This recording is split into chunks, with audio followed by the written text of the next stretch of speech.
Jadi pertanyaan, kenapa ada sebagian dari umat beragama itu tidak toleran terhadap kelompok-kelompok lain, baik kelompok yang seagama maupun kelompok yang berbeda agama? Itu ada banyak kemungkinan. Yang pertama, karena mereka fanatik, ya, fanatik terhadap kelompoknya. Dan fanatisme ini biasanya muncul dari kebanggaan terhadap kelompoknya, kebanggaan yang berlebih-lebihan. Ini sebetulnya sesuatu yang alami. Setiap kita pasti bangga pada kelompok kita, pada golongan kita, pada ormas partai kita, kan? Makanya dalam Al-Quran dinyatakan kullu hizbim bima ladaihim farihun. Setiap kelompok itu pasti berbangga-bangga, pasti senang dengan apa yang ada di kelompoknya itu. Ini alami. Tetapi kalau rasa fanatik ini, rasa cinta, rasa bangga pada kelompok ini tidak dikelola dengan baik, maka dia akan menjadi fanatisme, dan fanatisme itu berbahaya. Orang yang fanatik itu cenderung mengagung-agungkan kelompoknya sendiri dan meremehkan kelompok lain. Ada rasa merasa lebih superior dibanding kelompok lain. Ada in group, ada minna kelompok kita, dan ada minkum kelompok mereka. Nah, rasa bangga terhadap kelompok sendiri itu bisa melahirkan tadi rasa minna wa minkum, kami dan kalian, ya, saya dan kamu, kami dan kamu, kalian, gitu kan. Itu bahayanya. Apalagi kalau kelompoknya itu termasuk kelompok yang besar, yang mainstream, yang mayoritas, maka akan muncul kebanggaan itu. Kalau tidak dikelola, itu rasa fanatismenya akan semakin berlebih-lebihan, sehingga sering menekan kelompok-kelompok kecil, meremehkan, menganggap kelompok yang lebih kecil itu lebih inferior daripada dia lebih superior, kelompok kecil itu inferior. Karena itu teman-teman yang ikut ormas-ormas besar, NU, Muhammadiyah, atau ormas-ormas lain, HMI, PMII, ya, yang besar-besar itu boleh bangga, tapi tidak boleh berlebih-lebihan, ya. Tetap harus ditanamkan bahwa mereka itu saudara kita. Yang NU menganggap yang Muhammadiyah itu saudara kita, yang Muhammadiyah juga tetap menganggap yang NU itu tetap saudara. Semua sama, semua punya hal-hal yang perlu dibanggakan. Muhammadiyah pintar dalam mengelola organisasi, pintar mengelola amal usaha, makanya rumah sakitnya besar-besar, kampusnya besar-besar, sekolahnya bagus-bagus. Tapi NU juga punya kelebihan-kelebihan lain yang tidak dimiliki oleh Muhammadiyah, ya. Masing-masing kelompok memiliki kelebihan dan kekurangan. Kalau kita menanamkan kesadaran bahwa kita juga punya kelebihan, kita juga punya kekurangan sama seperti kelompok lain, nah, maka rasa fanatisme itu akan bisa dikendalikan. Jadi yang pertama, kenapa intoleran itu bisa muncul? Karena fanatisme. Yang kedua, karena klaim kebenaran, mengklaim bahwa pendapat kelompoknya itu sebagai yang paling benar, ya. Rame-rame kemarin perdebatan soal musik, ya, sampai kemudian ada beberapa orang yang menganggap Ustadz Adi Hidayat UAH, ya, sebagai kafir. Nah, itu karena klaim kebenaran yang berlebihan, merasa bahwa pendapat kelompok saya itu yang paling benar, sehingga ini menutup mata. Ini seperti kacamata kuda kan dikasih kacamata, mata kuda kan di sebelah, ya, kanan kiri, itu dikasih kacamata begini supaya dia gak bisa melihat ke kanan ke kiri, lihatnya cuma ke depan saja, matanya agak ke depan kan kuda itu, samping tapi agak depan, supaya dia melihat ke depan saja. Nah, orang-orang yang klaim kebenarannya itu memutlakkan pada kelompoknya, itu seperti kuda, ya. Dikiranya kelompok lain itu tidak benar. Sesuatu pendapat-pendapat kelompok lain yang tidak sesuai dengan pendapatnya dianggap salah, dianggap tidak benar. Padahal tidak selalu, ya. Tidak selalu hitam putih kayak begitu. Ada banyak hal yang itu sama-sama benar. Ada hal-hal yang memang pilihannya hitam putih gitu. Contohnya masalah kunut, ya. Masalah kunut itu dulu antara Muhammadiyah NU itu perdebatan juga keras dulu, zaman-zaman awal pra kemerdekaan dan di awal-awal kemerdekaan. Tapi sekarang orang sudah sadar, oh ternyata antara kunut itu dari dulu sudah ikhtilaf, sudah perbedaan. Ada imam yang menganggap kunut subuh itu sunnah, ya, ada imam yang menganggap tidak sunnah. Jadi sama-sama itu banyak soal sunnah saja kita pernah berdebatkan. Nah, sekarang ini juga ada banyak kelompok-kelompok yang klaim kebenarannya itu memutlakkan pada kelompoknya, sehingga kelompok lain dianggap tidak, ketika berbeda pendapat dianggap selalu salah dan bahkan sampai dikafirkan, ya. Ini sikap yang berlebihan. Tidak selalu yang berbeda itu salah. Seperti tadi soal kunut. Orang yang berpendapat kunut sunnah dan orang yang berpendapat kunut subuh itu tidak sunnah itu sama-sama benarnya. Karena dari dulu juga dua-duanya punya argumen. Karena itulah para ulama kita itu dulu membedakan perbedaan itu, kan ada hadis ikhtilafu ummati rahmah, perbedaan umatku itu rahmah. Nah, perbedaan yang macam apa yang jadi rahmat gitu kan? Para ulama membedakan perbedaan itu ada dua. Ada namanya tudhot, perbedaan yang bertentangan, ya, vis a vis gitu kan, versus itu pertentangan. Ini pada hal-hal doktrin pokok yang itu secara qat'i agama sudah memastikannya. Nah, umpamanya perbedaan kita dengan Kristen itu pokok doktrinnya. Kita meyakini satu Tuhan, tauhid. Kristen meyakini satu Tuhan tapi tiga oknum, ya, Trinitas. Tiga tapi satu, satu tapi tiga. Nah itu nggak bisa dikompromikan. Kita dengan teman-teman Ahmadiyah umpamanya, pada doktrin tentang kenabian kita itu sudah bertentangan.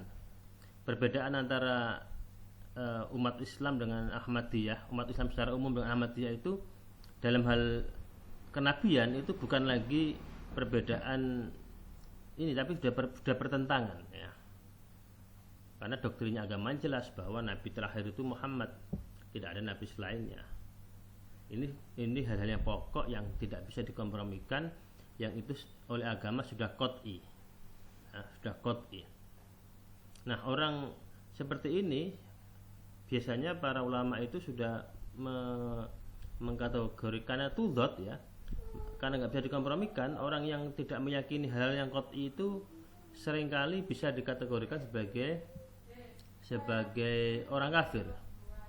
Contohnya, ketika ada orang yang meyakini bahwa sholat 5 waktu itu tidak wajib, itu bukan kewajiban agama dan itu dianggap sebagai keyakinan, maka orang itu sudah faqad kafaro, maka sungguh dia telah kafir. Tapi kalau ada orang yang masih meyakini bahwa sholat 5 waktu itu wajib, tapi dia tidak menjalankan karena apa? Karena malas atau karena apa? Itu dia belum kategori kafir. Dia masih kategori mukmin, cuma berdosa besar. Itu, ya. Jadi kalau ada hadis man taraka sholat faqad kafaro, barang siapa yang meninggalkan sholat maka dia sungguh telah kafir, itu harus dijelaskan lagi. Orang yang tidak sholat yang bagaimana yang dianggap kafir? Nah, orang yang tidak sholat itu bisa dianggap kafir ketika dia meyakini bahwa sholat 5 waktu itu bukan kewajiban agama. Nah, kalau dia punya keyakinan seperti itu, maka dia faqad kafaro, maka dia sungguh telah kafir. Tapi kalau dia masih meyakini bahwa sholat 5 waktu itu kewajiban agama, cuma dia meninggalkan sholat karena malas, karena lupa, karena kesibukan-kesibukan yang lainnya, maka dia masih mukmin, cuma berdosa besar. Dan karena dosa besar, dia tidak bisa dihapus.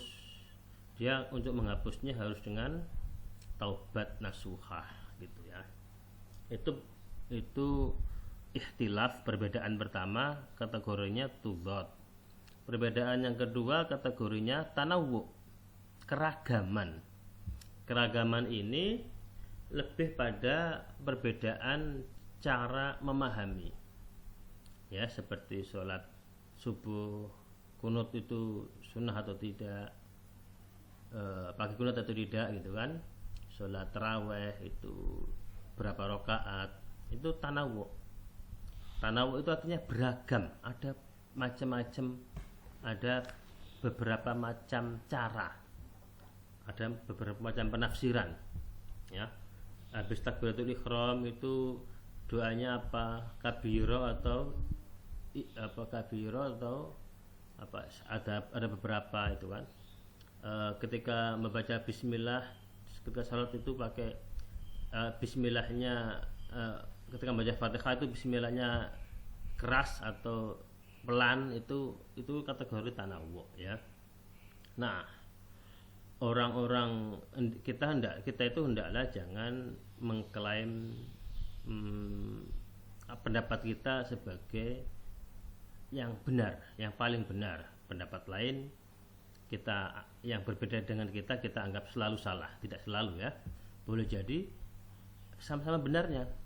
Salat tarawih 11 rakaat benar, salat tarawih yang 23 rakaat juga benar. Bisa seperti itu karena tanawwu, karena beragam caranya. Yang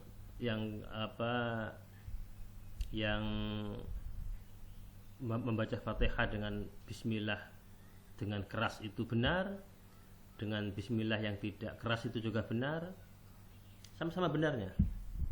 Yang salah itu yang tidak pakai Fatihah, itu yang salah.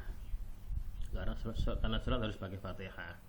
Berdoa itu ada yang angkat tangan, ada yang dengan angkat tangan, ada yang tidak pakai angkat tangan. Nah, itu tanawwu namanya ya, beragam. Nah, kalau kita memahami seperti ini, maka perasaan mengabsolutkan pendapat sendiri, mengklaim sebagai pendapat sendiri sebagai sebagai yang paling benar, itu bisa terkikis. Karena itulah Imam Syafi'i itu dulu mengatakan ya, ra'yi shawab wa yahtamilu khata wa yahmilul khata. Pendapatku itu benar, saya yakini benar. Wa yahmilul khata, tetapi kemungkinan mengandungi salah, kemungkinan juga salah. Wa ra'yukum wa ra'yuka shawab, dan pendapatmu itu betul. Wa ra'yuka khata, pendapatmu itu aku anggap salah. Ya, wa yahmilu shawab, tapi kemungkinan pendapatmu itu masih mengandungi hal-hal yang benar. Itu Imam Syafi'i ya. Jadi Imam Syafi'i itu meyakini fatwanya sebagai benar, tapi mungkin ada kesalahan juga. Sementara fatwa orang lain dianggap salah, tapi meyakini bahwa kemungkinan pendapat orang lain juga benar meskipun dianggap salah, begitu kan? Jadi masih menyisakan ruang. Karenanya kalian kalau punya pendapat jangan difulkan 100% ini pasti benar. Ya cukuplah 60%, 70%. Sehingga menyisakan ruang 40-30% untuk meyakini kebenaran pendapat orang lain. Itu ya. Jadi jangan memutlakkan pendapat sendiri. Itu. Jadi yang pertama tadi fanatis, yang kedua karena klaim paling benar. Nah, klaim kalau fanatisme itu tadi seringkali muncul karena superioritas. Kelompok saya lebih unggul daripada kelompokmu. Kalau yang kedua itu seringkali karena mengklaim paling benar, itu tidak perlu superioritas. Yang perlu ya, Kelompok-kelompok kecil pun bisa mengklaim, bisa tidak bersikap tidak toleran karena dia menganggap paling benar. Nah, itu kan itu bisa terjadi. Nah, kemudian yang ketiga, dia tidak toleran, yaitu intoleran, itu karena status quo-nya terganggu.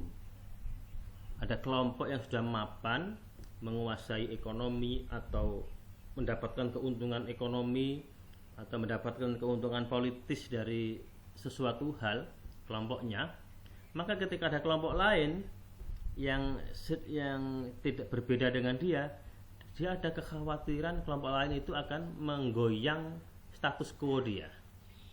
Ketika ada perasaan seperti ini, biasanya muncul sikap-sikap reaksi-reaksi yang negatif, ya. Reaksi-reaksi yang negatif itu seringkali seperti itu, ya. Oke ya, itu kita tinggal 15 menit lagi. Nah, karena itulah kita harus mengikis 3 rasa ini: merasa superior, merasa paling benar. Ya, jangan takut terganggu dengan kehadiran orang lain. Posisi kita jangan takut terganggu. Itu. Kalau kita bisa 3 ini, caranya bagaimana? Caranya memperbanyak wawasan. Atau yang keempat, yang keempat boleh jadi karena memang dia cupu, dia wawasannya pendek, tidak luas, ya. Wawasannya pendek, tidak luas, sehingga dia tidak tahu bahwa di luar sana itu ada banyak hal-hal yang berbeda dari dirinya. Karena dia tidak tahu, maka ketika ada sesuatu yang berbeda, dia akan mereaksi negatif. Karena itulah penting bagi kita untuk memperluas wawasan. Memperluas wawasan itu banyak caranya. Bisa dengan sering bepergian keluar daerah, ya.